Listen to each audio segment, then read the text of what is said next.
В музее у них существуют самые старинные байки, и Джеймс сам увлекается старинными именно байками. Самые старые байки, которые есть в музее, 1898 года. Люди приезжают, люди, которые члены, это типа как клуб, в том числе есть членство, они ездят вот на байках 905-х, 910-х годов, но у них должна быть, понятно, права на вождение, их никто не будет обучать. Джеймс Хьюинг, директор всемирно известного национального музея мотоциклов, расположенного в Великобритании недалеко от города Бирмингема. Впервые Джеймс сел за руль мотоцикла, когда ему было около 12 лет. Первым мотоциклом стал Triumph Trident T150. Как только Джеймсу исполнилось 17 лет, он отправился на остров Мэн для участия в непревзойденных мотоциклетных гонках «Турист Трофи». На протяжении 10 лет Джеймс также был инструктором по вождению мотоцикла. Кроме этого, на протяжении 9 лет он работал в качестве генерального директора и секретаря компании «Клуб винтажных мотоциклов». Джеймс организовывал и проводил крупномасштабные мероприятия, включая организацию ежегодного фестиваля «1000 байков» для клуба винтажных мотоциклов. В 2017 году на международной выставке классических мотоциклов Джеймс Хьюинг получил награду Фрэнка Фарингтона за заслуги и вклад в движение классических мотоциклов. Рад знакомству. Dr. Mальцев says that he is glad to greet you, glad to be acquainted with you. Hello, doctor. Здравствуйте, Nice to доктор. see you. Я рад вас видеть. Спроси, пожалуйста, как долго он ездит на мотоцикле? James, could you please share with us how long have you been riding a motorcycle? Let's have a think. Well over 40 years. Over 40 years. Больше 40 лет. Больше 40 лет. И, я так понимаю, успешно? And as we would suppose, since we're talking to you right now, it has been quite successful. Yes, I would say so. Yes, Я бы for sure. сказал, да. Успешно. В чем секрет успеха? And so what is the secret of that success? I think the younger that you start, it's better. And I think if you start, sometimes it helps if you start off-road, whereby you learn the control of the motorcycle. I think that there's nothing you can't replace experience. And so that experience cannot be taught. That experience only comes through many years, and sometimes through misfortune and learning by mistakes. And sometimes with the motorcycle, those mistakes can be very serious because you can get hurt in a way that you can't get hurt in a car. And so when you're very young and you're first on the road, if you make a mistake on a motorcycle, of course that can be very serious. And maybe if you make the same mistake in a car, you don't notice, or the car gets hurt, but you don't get hurt yourself. And so I think I would say that the secret is there's two things. There's two main things. It's experience, and also it's riding all the time and keeping those skills. If you understand, keeping those skills up to date and keeping those skills sharp. Mm-hmm.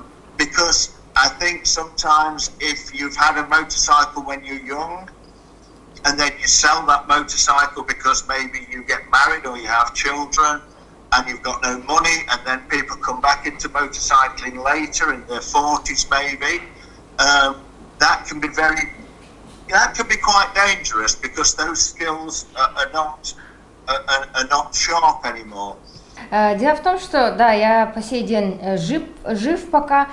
Думаю, очень важно начать ездить на мотоцикле, когда вы молодой. И начать эту тренировку именно не на дороге, а на грязи, потому что таким образом вы учитесь лучше управлять самим байком. То есть, чем раньше вы начинаете ездить, тем больше у вас некой практики, опыта, то, чего нельзя научить. И так как вождение машины настолько отличается от вождения мотоцикла, мотоцикл опаснее, потому что на машине, возможно, вы делаете какие-то ошибки, но вы их даже не замечаете, потому что с вами ничего не случается, либо же с машиной ничего не случается. А вот в случае с мотоциклом сразу все заметно. То есть секрет успеха, скорее всего, по моему мнению, состоит из двух вещей. Первое – это опыт, и второе – постоянно водить мотоцикл. Он говорит, если вы понимаете, я имею в виду, чтобы постоянно оттачивать навыки. Потому что есть люди, которые были молодые, им нужны, они не могли заниматься мотоциклом, они продали его, и они решили вернуться потом уже в свои взрослые годы. Это очень опасно, потому что за этот промежуток времени навыки забылись. Окей. Вот давайте представим с вами, что молодой человек сегодня купил мотоцикл.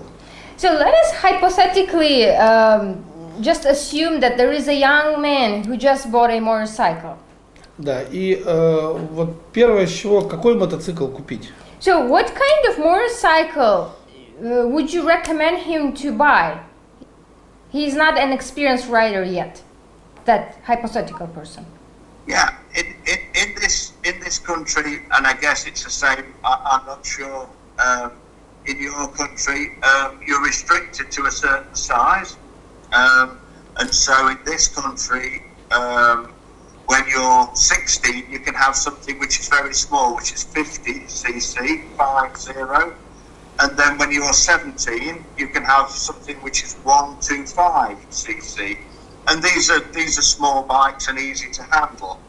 So, and then again, when you're a little bit older and you've passed your test, then again you're restricted to a certain size certain power. And so I think the best sort of machine for somebody that is young and learning is something that's not heavy, that's quite light, and also because that's important that it's not too heavy and that's easy for them to handle, but also that it's not too powerful, that it does not accelerate too fast, and so that they can get used to a bike, and they get used to handling that bike in all sorts of situations where the power isn't too much for them. Mm-hmm. The problem, I think, can be even relatively small bikes that have not got so much power. They can still be quite fast. And so this is where the rider must always be careful. Он говорит, скорее всего, в вашей стране тоже есть такие правила. У нас, например, когда человеку 16 лет, ему могут позволить, по закону выдать байк только 50 cc. Когда ему становится 17 лет, то ему разрешается купить байк 125 cc, и чем старше он, тем больше ему будет что-то разрешаться. То есть я считаю, что вначале вот этот молодой человек, ему следует учиться на легком байке, который легко управлять.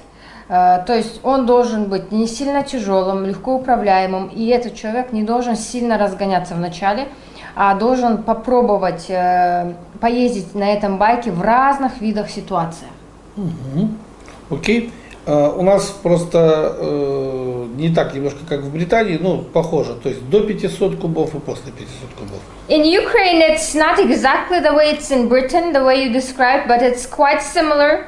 There is one basically threshold if it's before 500 cc or more 500 cc related to the age. Да, и у нас только в 18 лет можно получить права. And here, people can get their license only when they're 18. Yes, but the first license, yeah. So that's younger in the UK, yeah. Да, то есть Британия чуть-чуть пораньше. Пораньше, да. Давайте рассмотрим такую ситуацию.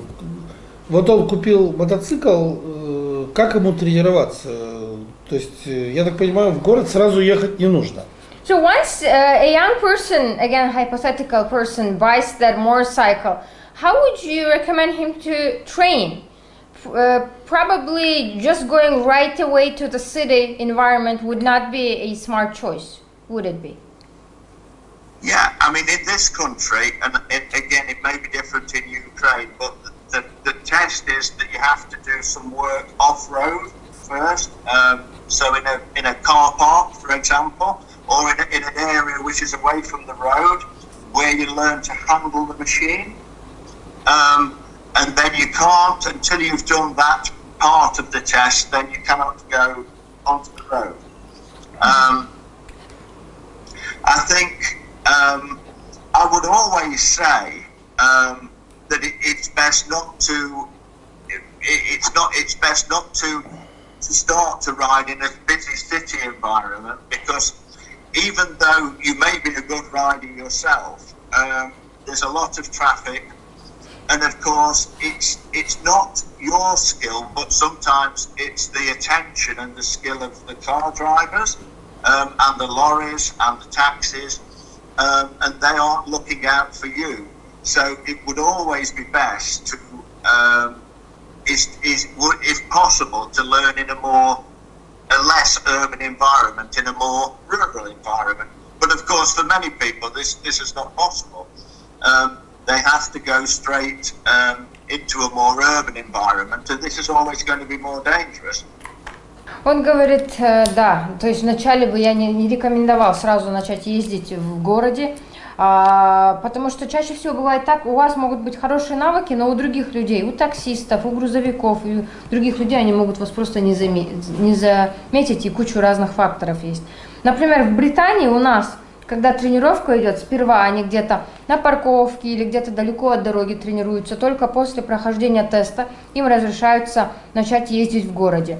То есть, понятно, лучше не начинать там ездить, но у многих людей просто нет возможности сейчас такой. А вот как он смотрит на такой вид тренировки, как езда по ночному городу, когда машин нет? What is your viewpoint on the following training when one is training in the night, in the city, when there are much more fewer cars and people? Yeah, I think that can be a good idea if it's not a busy environment. Yeah, I would say that was a good way, especially in a city when there's less traffic. I would say that was a good way to improve skills. Yeah. All training takes place these days in the daytime.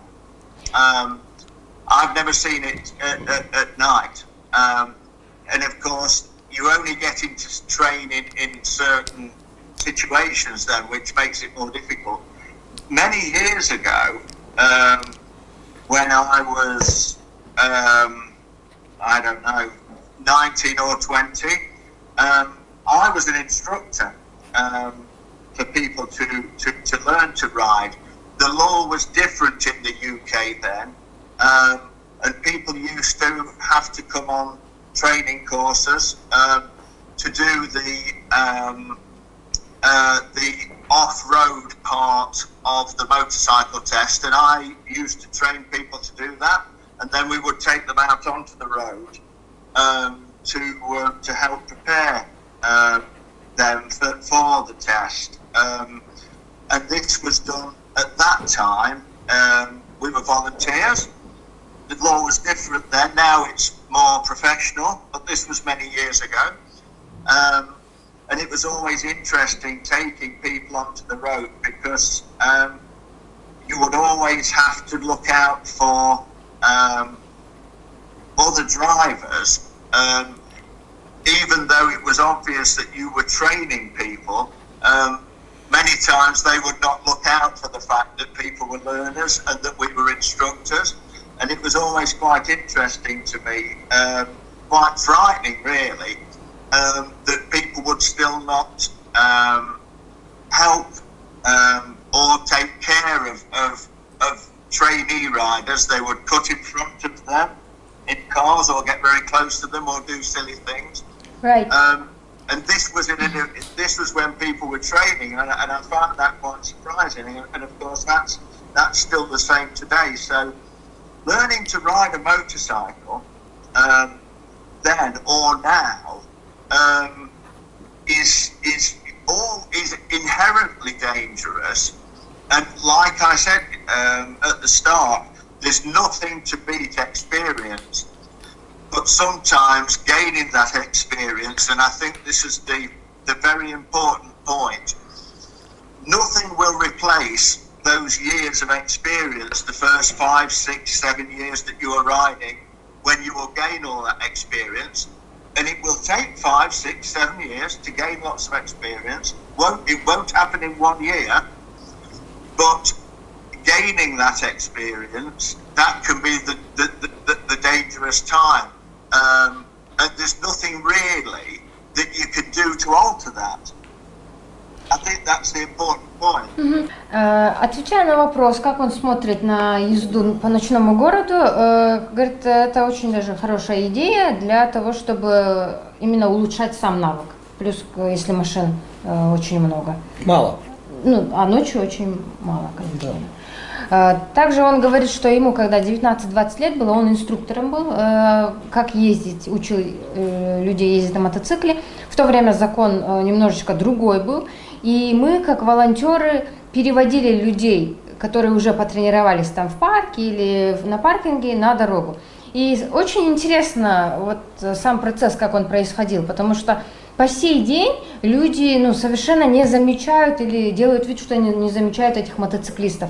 То есть они видят, что мы их обучаем, но все равно люди подрезают, еще что-то, то есть настолько неуважительно к мотоциклистам, говорит, относятся и по сей день. Также он подчеркивает, что сама езда на мотоцикле, конечно, очень опасна, и ничто не заменит вот опыт, который вы приобрели в первые 5-6 лет езды на мотоцикле. Окей, а как выглядела вот та программа, которая вам позволяла людей переводить на дорогу? James, если это не секрет, конечно. You said that when you were young and 19, 20 years old, you were an instructor you were basically helping people to move from off-road to the road. If this is not a secret, could you please describe how that method, how that program looked like, of basically transferring people from off-road to road? Yeah, so there was 3 elements, basically. There was the classroom element of the rules of the road and what to watch out for. Then there was the part away from the road, which, like traffic cones, that you would see in roadworks, traffic cones. Yes, orange.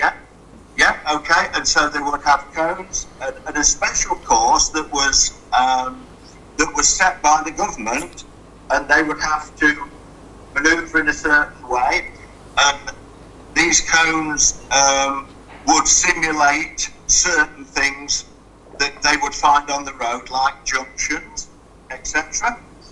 And also machine handling, so a figure of 8, and all these things. So that would encompass basically 2 things: machine handling, and also things that you would see on the road, like junctions. And then the third element would be taking people out onto the road, whereby an instructor would ride with 3 or 4 trainees, and they would ride behind them, and they would watch what they did, and then they would go back to the classroom, and they would say what was good or what was bad about their riding. And so there was basically those 3 elements: the classroom, the off-road, and the road. So you would progress from one to the next. То есть есть основных 3 элемента в этой программе. Первое — это та работа, которая делается как бы в классе, их обучают. После тренировка на бездорожье и сама работа на дорожье уже в городе. То есть они изучают правила дороги и работают с конусами. То есть посредством конусов они симулируют разные ситуации, которые позволяют человеку научиться правильно управлять байком и проходить препятствия. В том числе, например, делают 8-ерки на мотоцикле. Также он говорит, когда уже выходили именно в город, то инструктор ехал впереди и сзади ехало 2-3 человека. После того, как они поездили в городе, они возвращались в класс и работали над ошибками. Окей. А вот когда мы говорим о езде на бездорожье, там же мотоцикл, я так понимаю, специально нужен. And when we are speaking about riding on off the road while training, do you understand correctly that you need another type of the bike to do that kind of training? No, because when it means off the road, it doesn't mean on the fields or on the dirt. It means just away from the road. So in a like a big car park type area or a school playground, just a large area where people could learn to handle the bike. So it's the same bike that they would use on the road. Exactly the same machine. Говорит, нет, тот же мотоцикл. Дело в том, что когда я говорил внедорожно, я имел в виду просто не на дороге. То есть они тренировались на парке, в парковке и так далее. Окей, я понял. А вот когда вы говорите о том, что езда по грязи дает наилучшие навыки, мы используем тот же мотоцикл, что и в городе, или все-таки берем какой-то другой? So James, in the beginning of the interview, you said the off-road riding is something that really can teach you a lot about motorcycle riding. So yes. Basically the dirt. So the person was asking what That would be the dirt, yeah. Yeah, what kind of motorcycle would you need? Would it be a different motorcycle than the one that you're riding in the city? No, it's exactly the same. So it would be exactly the same for any rider that went on to ride on the road. The same motorcycle? It's a really great on a off-road bike, on a trials bike or on a motocross bike. To have that special bike, but as a youngster to do what they would call in this country schoolboy or schoolgirl sport, where they have the special off-road motorcycle, yeah, and they ride and they ride the sport in the sport when they're younger. So that's a really great way, the best way to build those skills. And so a lot of but it's you see the analogy. It's exactly the same for the very famous riders that ride in MotoGP, or the boy or girl that's going on the road when they're 16 or 17. Those skills that they have learnt on the dirt are really, really valuable skills, either for racing or for riding on the road, because it's all about being able to control the motorcycle. And maybe a perfect example is the schoolboy or schoolgirl that have ridden on the special off-road motorcycle on the dirt. They will know all about the brakes, and they will know all about the handling of the bike, and if the bike slips, they will know what to do. But for the young person going on the road for the first time when they're 16, they don't have all those skills. Those skills are not sharp, so they will grab the brake very hard and they may fall off, or the bike will skid and they don't know what to do. But if that same boy or girl has been riding on the dirt for 7 or 10 years from when they were very small, then they will already have those skills. Он говорит, да, конечно, для того, чтобы ездить на грязи, нужен другой байк, и нужно понимать, что все в мире, самые лучшие чемпионы MotoGP, они тренируются на грязи. Обычные дети что же тренируются на грязи?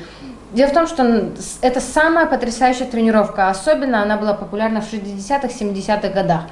Либо же на мотокроссе тоже тренироваться хорошо.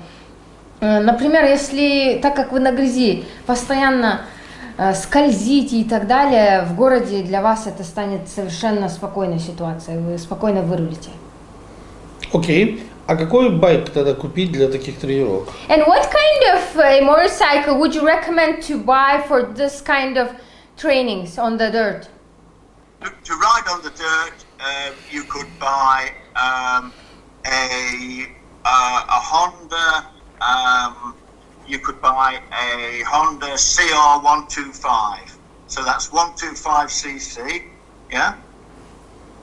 What else would you recommend? Yeah. Or let's have a think. You could buy there's Kawasaki's, there's Yamaha's. You could buy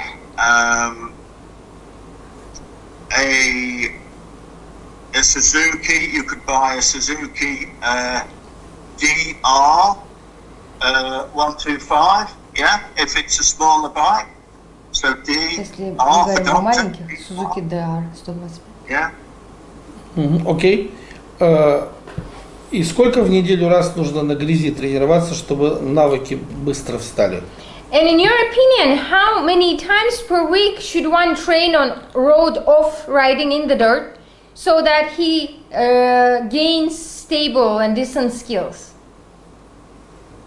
I think at least two times a week, at least maybe every weekend, to get those skills. Yeah. Как минимум 2 раза в неделю, либо каждые выходные, как минимум. Окей. И это вообще лучше делать и дальше постоянно, да? And in your opinion, Даже когда ты научился. should it be something like a habit, even if when you know how to ride a motorcycle real well, should you keep continuing on practicing on the road off in the dirt? No, I think it always helps, and I think it helps keep those skills sharp. But once you've learnt those skills, you can keep doing those on the road. You can keep riding on the road. The problem is when you have a long gap, like I said before. So those skills are fine. Once you've learnt those skills, those skills are always with you. But it can be a problem, say you have a very long gap and those skills become, we would say, rusty. But that's probably a difficult way to describe it for you, Kanike. But No, it's fine. those skills I don't become understand. sharp anymore. Он говорит, не помешает, конечно, постоянно тренироваться по грязи. Можно, конечно, и в городе продолжать тренироваться. Это вам позволит постоянно держать свои навыки в остром состоянии, как бы правильно. Но самое главное, то, что я говорила, чтобы длинных разрывов не было. Потому что вот какой вот этот разрыв фатальный уже по времени? Сейчас еще позвольте, он еще сказал, когда длинный разрыв, навыки ржавеют. Да, это понятно, вот какой это фатальный разрыв? So when you say, when people have a very long gaps when they do not train, Dr. Mальцев is asking, what would be that period of time when that basically you getting disattached from your skill is irreversible? I think you see this a lot, and I think this is not something that's unique to the UK, where people will have a bike until they're 25, and then when they're 50, they will buy a bike again. And what they will do, because they've still got the license, they will go out and buy, because they've got the money, they will go out and buy a very, very powerful motorcycle, because they can. And this is where often the problems come, because maybe, and this happens quite often, maybe they never had a motorcycle that was that powerful in the first place. Maybe they'd never ridden a bike that powerful, yeah? And so this is where the problems come. And sometimes those skills are so long forgotten that because over maybe 25 years, and I think that's too long, I think you almost need to start again. But it's not a simple argument. There's more to the argument than just the gap in years, because I've seen a lot of times where people hurt themselves because they will have had a bike, and 25 years ago it was maybe a big bike, but they were so much slower than they are now. James, so did you say 30 years? Yeah, 25 or 30 years, yeah. 25-30 лет нужно, чтобы вообще навыки нерабочие были. Вообще. Нет, именно, а вот здесь, человек, вот он ездил, потом сделал перерыв. Вот какой перерыв? 25-30 лет. Между вождением? Да. Ну, это чтобы вообще навыки забылись полностью. Нет, это мне не так понятно. А вот опасный уже какой перерыв? So, what would be the period of time, the break, when you are not riding a motorcycle, which might be very, very dangerous? Not when you forget the skill, but when it becomes almost fatal for you.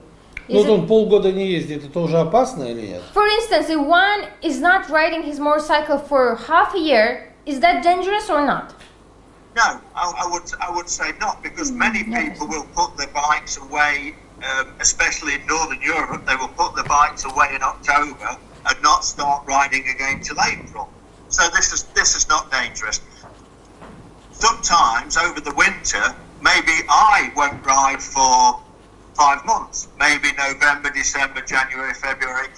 Maybe sometimes, even for me, if I'm in the UK all winter, maybe I won't ride for 4 or 5 months. When you first get on again, for the first, I don't know, hour or 2 hours, things are a little bit, you're not as good as you were when you stepped off the bike. But this all comes back in an hour or so, yeah? Let me translate this before I forget. 4, 5, 6 months is fine, absolutely fine. Полгода совершенно нормально, потому что, например, люди в Северной Европе, они свой байк ставят в гараж в октябре и садятся на него только в апреле. И даже я попадаю в ситуацию, когда я 5 месяцев подряд не езжу. Первые 2 часа ты чувствуешь себя некомфортно, ты не в такой форме, когда ты слезал с байка в прошлый раз, но через пару часов ты возвращаешься в нормальное состояние. Полгода это спокойно говорит. Ну, у нас то же самое, то есть тоже в Одессе, у нас тоже сезон заканчивается где-то в конце октября, а начинается в апреле. So here in Odessa in Ukraine, it's the same like in Northern Europe. The season ends at the end of the October, then you put your motorcycle in the garage and you start riding it in April. Ну, а на грязи он никогда не заканчивается. But when we're speaking about road of dirt riding, the season never ends. People always ride. That's right, yeah. And so those skills are always sharp. But for everybody, and for me, with all the years that I've ridden, for the first hour, and the first Sunday that I will go out in March with all my friends on the big bikes, and we ride fast. For the first hour when we're all back, it's a little bit rusty, so you have to be a little bit careful, but it soon comes back. And I think that's the same for everybody. If the gap is 2 or 3 or 4 years, I think it gets harder. But again, it's not too long. When the gap is 20-25 years, I think sometimes maybe you have to start again. Он говорит, вот я тоже долго на байке не езжу, потом вот в воскресенье сажусь, и первый час я некомфортно себя чувствую, и я знаю, что нужно быть очень аккуратным в начале, вот этот первый час. А потом уже все навыки встают назад. Если промежуток 2-3 года, наверное, сложнее человеку будет, но если промежуток был 20-25 лет, то человеку лучше начать учиться с самого начала. Окей, услышал. А теперь давайте немножко по производителям байков пройдемся. And now, if you don't mind, could you speak about manufacturers of motorcycles? Да, как вам современные Honda с автоматом? What is your opinion of modern Hondas that have automatic gear? I think it takes away, for me, I think for a lot of other riders, it would take away some of the fun and take away some of the skill of riding. I think the fun of motorcycling for many people is the involvement with the bike and being able to control the bike. And when you take away an important element like the gears, then it makes something that is quite hard. When you make something that is quite hard and a skill easier, then it's not so much fun, I think. Я считаю, что эти Honda с автоматической передачей, они крадут часть ваших навыков и часть веселья, которые вы могли бы ощутить. Потому что дело в том, что коробка передач, да, вы сказали? Коробка передач — это настолько важный элемент в машине, что если мы его убираем, то становится все сложнее, но вам легче. Но когда вот вам легче становится для самого навыка, то пропадает вот эта вовлеченность вместе с мотоциклом, которая так нужна людям. Понял, хорошо. А Kawasaki, например? Тоже автоматическая? Нет, просто вот ихние модели сегодняшние. Как это? And what's your opinion about Kawasaki in general? Kawasaki motorcycles? I think it's specifically Kawasaki Yeah? Specifically Kawasaki, right? Specifically Kawasaki, okay. I think that in the 1980s, you could say that they made the best big bikes, the best sports bikes. And there's some of the most exciting bikes like the GPZ 900. I think these days, Kawasaki, there are some exciting bikes, but I think they've lost their way a little bit, like some of the other Japanese manufacturers. I think that some of the European manufacturers are doing things better now in terms of how the bikes look. And so I think that they're not as dominant as they were when I started in motorcycling in the very early 1980s or the late 1970s. They're not as dominant now. Он говорит, Kawasaki в 1980-х, 70-х это были лучшая компания, которая производила спортбайки. А на сегодняшний день я считаю, что Kawasaki все-таки чуть-чуть ухудшились. Некоторые европейские производители намного лучше справляются с мотоциклами, когда мы говорим о дизайне. То есть Kawasaki были настолько доминирующей компанией, когда вот я только начинал в этих годах. А Yamaha? What about Yamaha?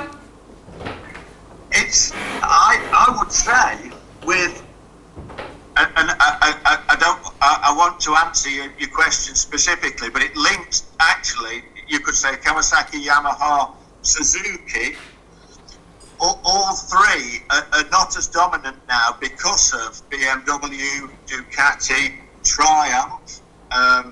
Triumph's a good example. They still make very exciting bikes that are technologically fantastic, but I think they don't. They're not as dominant now, and simply because the bikes are still great. There's no doubt about that, but they're not as dominant now because of how the European manufacturers have caught up over the last 20 or 30 years, 20 years especially. Still make great bikes, but you only have to look at the sales of who sells a lot of bikes now that manufacturers like Triumph or Ducati or BMW that have taken a lot of sales from those manufacturers. So it's not that they make bad bikes now. The bikes are still great and they're as good as they always were. But those manufacturers like Yamaha are not as dominant now. У него ответ следующий. Он обобщил, говорит, это одна группа, Kawasaki, Yamaha, Suzuki, это все потрясающие байки. Но они не такие доминирующие, как они были раньше. Да, они технологически по сей день фантастические, но люди сейчас больше покупают BMW, Ducati и Triumph. То есть эти вышли вперед по продажам, если мы говорим. То есть, говорит, машины потрясающие, но...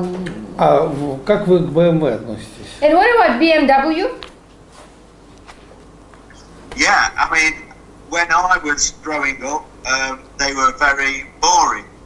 They were Они были очень скучные, когда я... An old man would ride a BMW. То есть BMW будет старичок только водить. Ну, это в прошлом так было. And of course now they make some of the most exciting and powerful machines that you can buy. And so the problem for the Japanese manufacturers is that all the European manufacturers started to catch up, and then not just catch up, but sometimes make better bikes. And this is the problem for the Japanese now. Он говорит, то есть, когда я только начинала ездить на мотоциклах, конечно, BMW это скукота была. Но сейчас они создают мощнейшие и очень потрясающие машины. Машины имеется в виду мотоциклы, да. Проблема с японскими производителями в том, что европейские их немножечко обогнали, и японцы не могут за ними успеть. Окей, последний вопрос. Вот помните, мы говорили, молодой человек, который купил Байк, вот только, вот какое бы напутственное слово вы как опытный райдер ему бы дали вот на будущее? And the last question, James. So remember in the beginning we were speaking about a young rider who is learning to ride. So you as an experienced motorcyclist yourself, what kind of recommendation would you have given to such person? It is very simple. You must get good training, and you must take things very slow. This is difficult because you sound like an old man, and then young people don't want to listen to you. But get good training, take things very slow, and gain that experience. Because and this is the crucial thing that I said earlier on. And this is the difference between learning in a car and learning on a motorcycle. Nothing will take the place of riding for 5, 6, 7 years when you're starting, when you're 17, maybe till you're 24 or 25. Nothing will replace all those years riding and getting experience. But so you can't beat that experience, because you will learn what to look out for, and you will learn all the dangerous things to see. You will know these things. They will become instinctive. But it's to get those years of experience is so much more dangerous than getting those years of experience in a car. And the truth is, there's no magic. You know this phrase, there's no magic bullet. There's no magic way of doing that. You just have to realise one thing, at that age especially, you're never as good as you think you are. Do you understand what that means, Kaniki? Yeah. You're not as good as you think you are. And so you must realise in your own mind that you're learning all the time, that it will take years of experience to be as safe as you can be, and there's no easy or really safe way of doing that. You've just got to get through that time without getting hurt. Он говорит, на самом деле мое напутствие очень простое, и я, возможно, прозвучу как старичок, которого не захотят слушать молодые люди. То есть, первое, у вас должна быть хорошая тренировка, подготовка. Второе, не нужно торопиться, делайте все медленно вначале. И третье, о чем он уже неоднократно говорил, что опыт, скорее всего, он имеет в виду слово практика, ничто не заменит вам ничего, потому что годы, которые вы провели на мотоцикле, те ошибки, которые вы узнали, в ситуациях, в которые вы попадали, это ничто вам, ничто никогда не заменит, потому что именно этим отличается езда на машине и на мотоцикле, потому что есть такая фраза на английском дословно, не существует волшебной пули, то же самое и здесь, то есть не существует волшебного пути. И самое главное, что нужно помнить, что вы всегда хуже, чем вы о себе думаете, то есть, то есть вы не являетесь таким классным, как обычно о себе человек думает. Спасибо огромное. Thank you so much. Okay. Bye-bye. Bye. Bye.